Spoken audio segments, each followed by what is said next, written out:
This is Jason Lee with NextLevelGuitar.com, and I'm back with an easy way to spice up your blues. We've got a real simple, easy bend right now that we're going to do in a A minor pentatonic, and we're going to play a simple rhythm behind it. But right now, let's actually just work on our little bend. This is actually going to pretty much add some spice to a blues rhythm.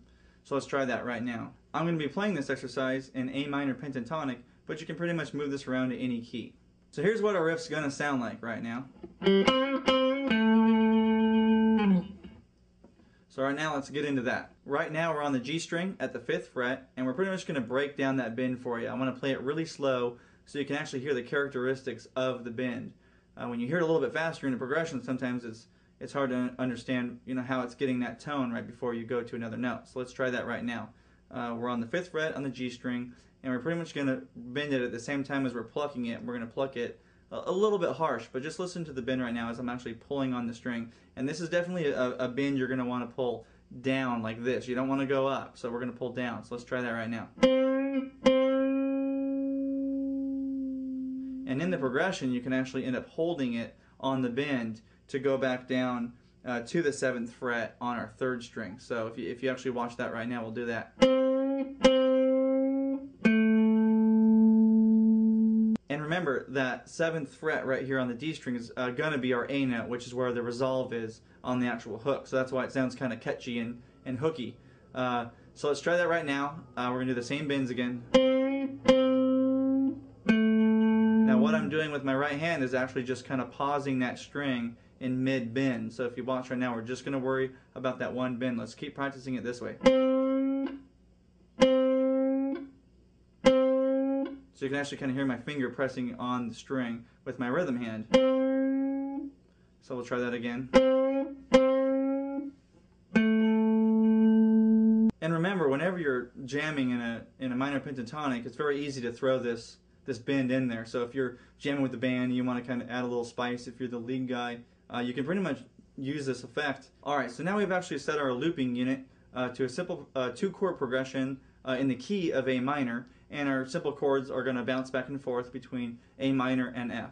So watch how the actual A minor pentatonic scale kind of bounces off the 2 chords, and I'm going to play a little bit extra in the scale so you can actually hear it while it's playing. So here we go. Alright, so here's what our rhythm is going to sound like that I've previously recorded, and we're going to let that play through, and I'm pretty much going to hop in and play over that in the A minor pentatonic scale. So let's hear that one time through, and I'm going to jump in on the second part so you can actually hear it in sequence. Here we go.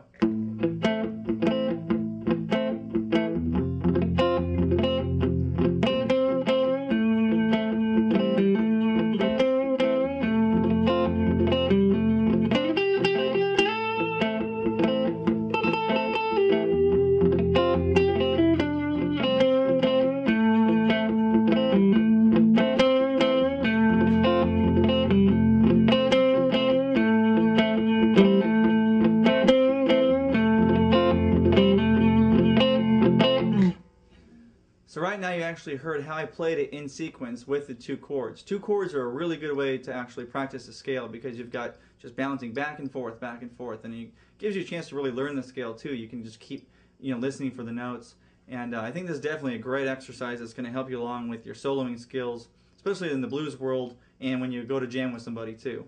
So you'll notice I was playing a little bit of variations in my pentatonic scale for a little bit of flavor, but what I always did was actually came back to the root. So I keep walking back down, and actually at the end of our lesson, or the little example I just played, I actually keep playing that so it kind of resolves itself. It pretty much comes back around, and that's what's going to make a catchy hook, especially when you're jamming with somebody.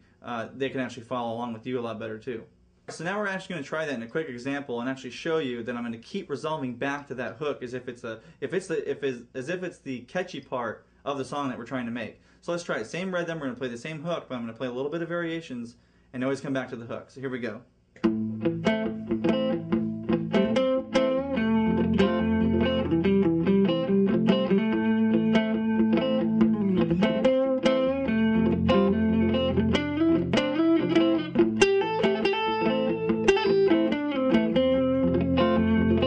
we go.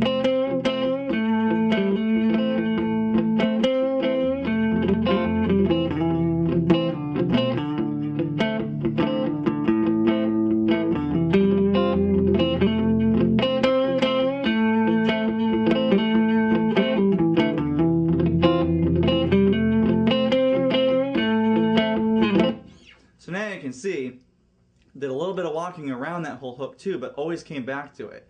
If you think about it, if you're trying to make a hook, you're trying to make it very catchy. It's something that needs to repeat itself in a song. So this way, if you're actually going back to it, people know that that's something that you're actually trying to represent, in that song or as a solo or as a hook. This has been Jason Lee with nextlevelguitar.com. Make sure to check out the website and stay tuned for more videos coming up.